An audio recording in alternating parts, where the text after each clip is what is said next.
In this short tutorial, you will learn how to switch accounts in Spotify.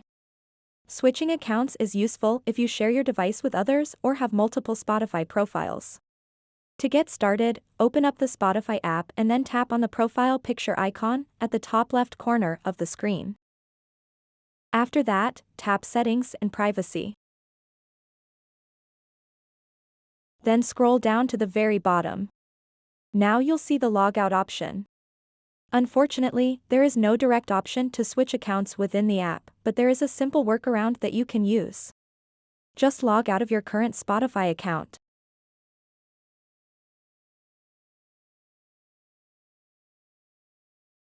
And then log back in with another Spotify account. This may not be as convenient as a direct switch account option, but at the time of recording, this is the only way to use multiple Spotify accounts on one device. So that wraps up this tutorial. If you have any questions about this whole process, please let me know in the comments section below.